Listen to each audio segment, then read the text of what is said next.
Welcome back dito sa channel natin. Andito tayo ngayon sa may Commonwealth Avenue. Wow, finally ginagawa na ulit ang MRT7 University Avenue Station. Finally, after ng ilang taon na pagka-delay, ongoing na ulit ang construction sa University Avenue Station. Dahil bago na nga yung camera natin, kitang-kita na natin yung progress.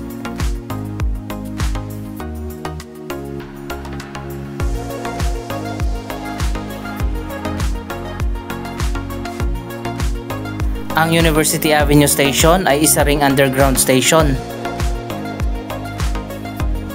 Isang floor level lang ang makikita natin dito sa above ground at ang main station building ay nasa underground. Katulad din ito sa Quezon City Memorial Circle Station.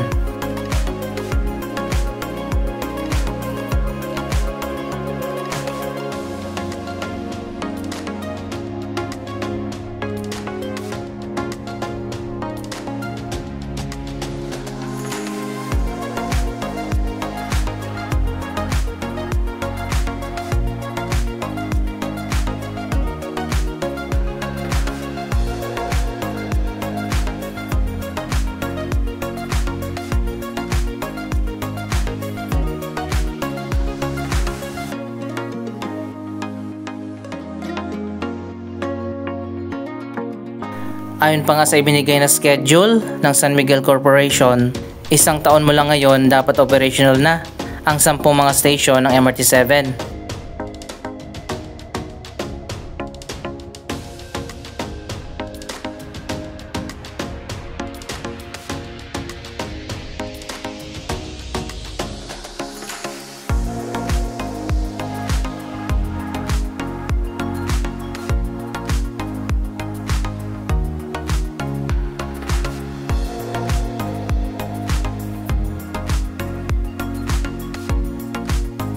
December 2025 ang ibinigay na schedule ng San Miguel Corporation na magiging partially operational na ang mga bagong istasyon. Kaya ba nilang tapusin ito sa loob ng isang taon? Yan ang abangan natin.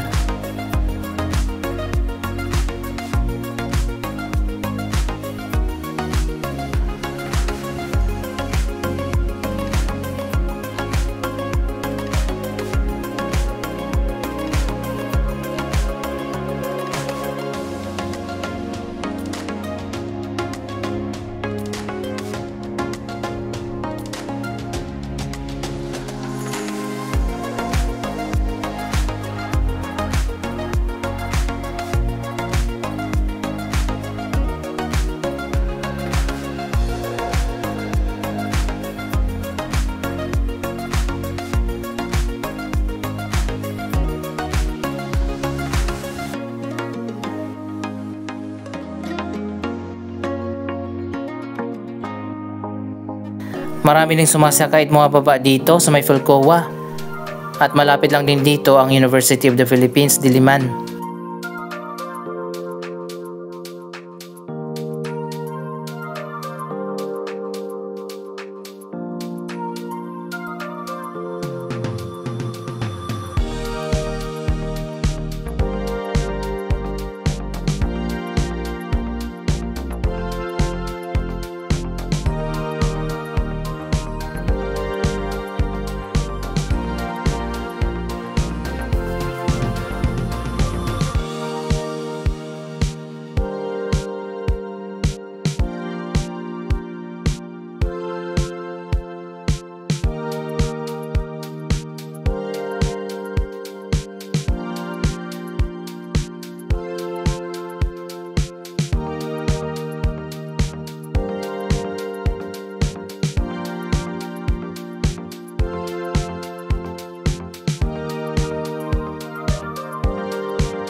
Ongoing na ang progress sa 12 na estasyon ng MRT7 mula sa North Avenue hanggang sa may Sacred Heart. Yung dalawang station ay madidelay, ang Tala Station sa 2027 at sa year 2028 naman ang San Jose del Monte Station ang pinakadulong estasyon.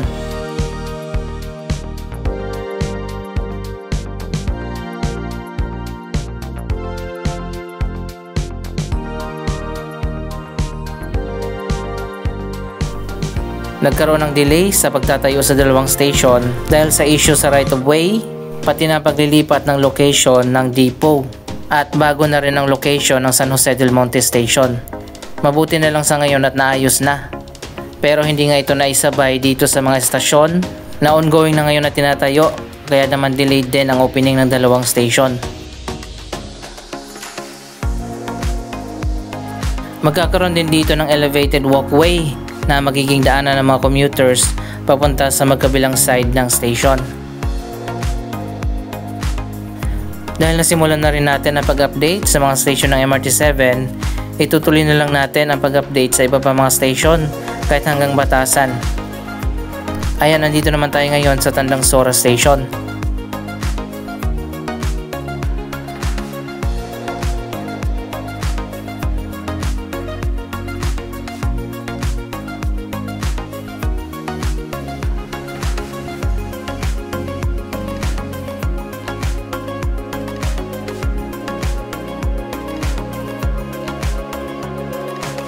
Natapos na yung mga hagdanan dito mula dyan sa concourse level papunta sa baba sa platform level.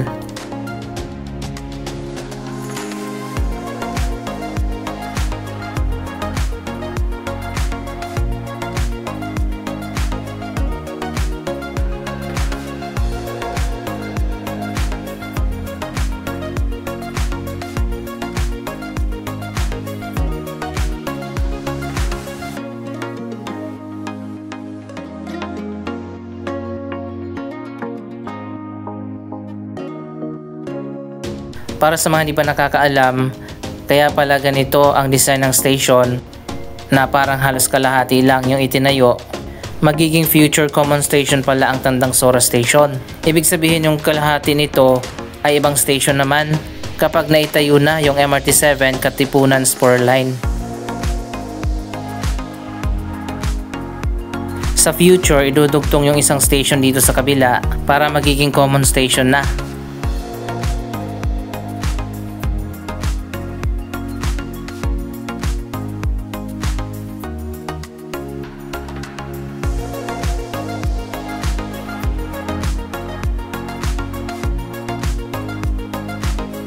So ayun guys, ano masasabi nyo dito sa ating bagong camera na ngayon ay super linaw na, medyo madilim pa nga yung panahon natin.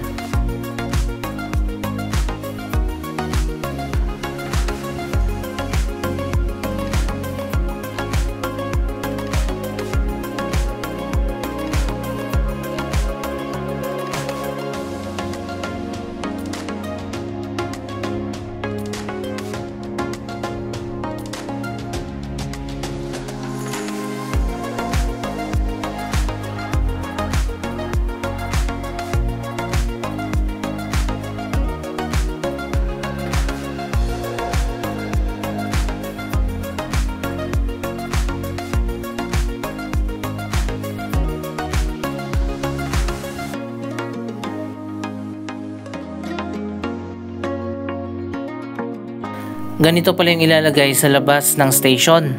Ayan, makikita naman natin yung nasa taas.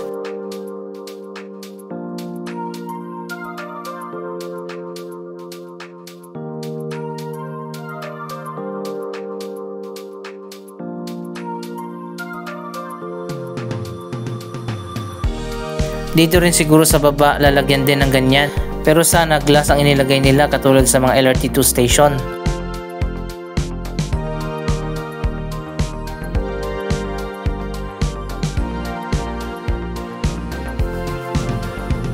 Ito naman yung hagdanan mula dyan sa taas papunta dito sa baba.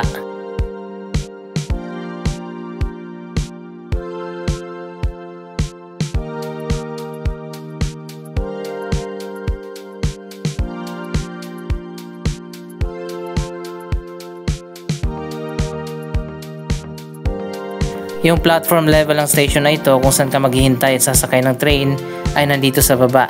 At ang concourse level naman ay nandun sa taas.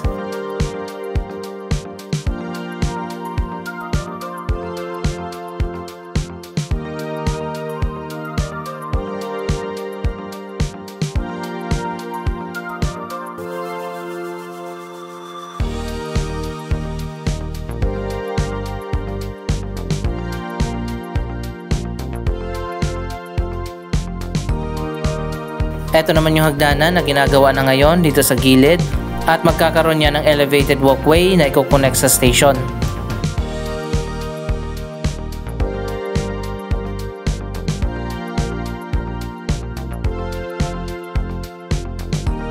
Ayan, dito siguro banda i-connect yung elevated walkway.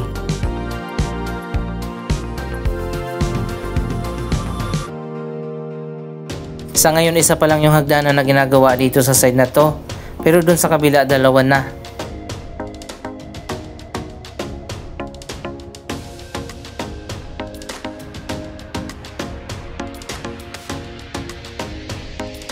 Andito naman tayo ngayon sa Don Antonio Station.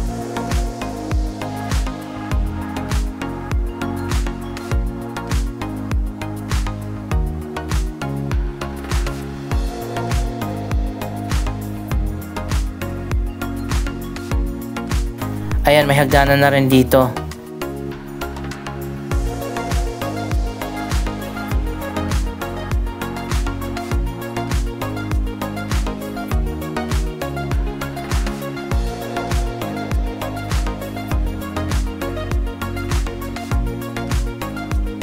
Ito talaga yung station na halos buo na, yung station building.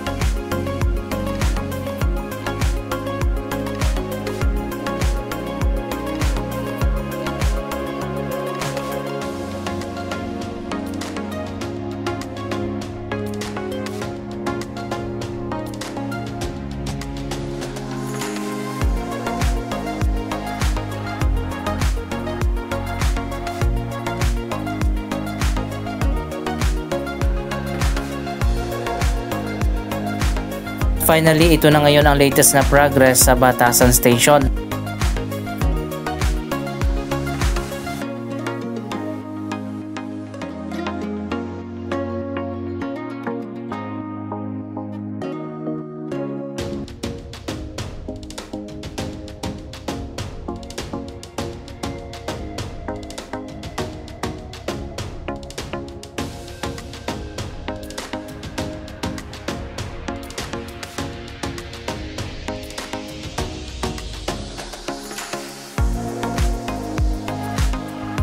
Matatapos na rin yung hagdanan dito sa gilid.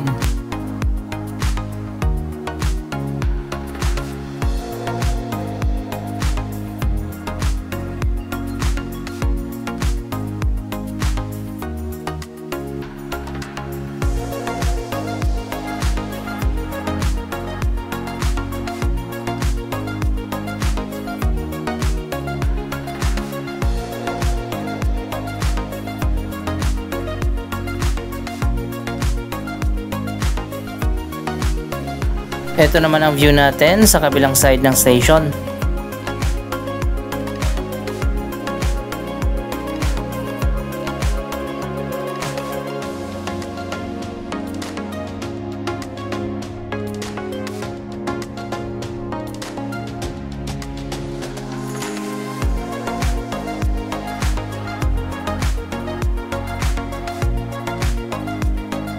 Buo na rin ang station building ng Batasan Station.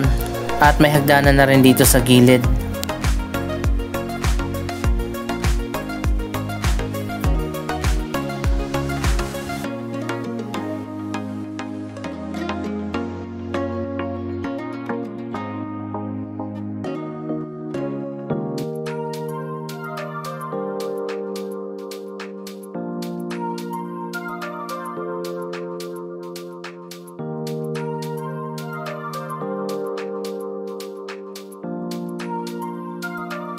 Sa tingin ko matatapos na ito sa loob ng ilang buwan.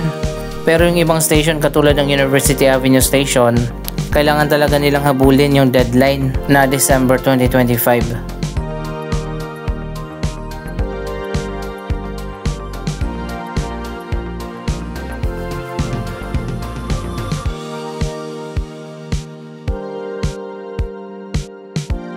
Anyway, yan muna ang latest updates sa ilan sa mga station ng MRT7. Mag-comment lamang dyan sa baba ng inyong mga reaksyon.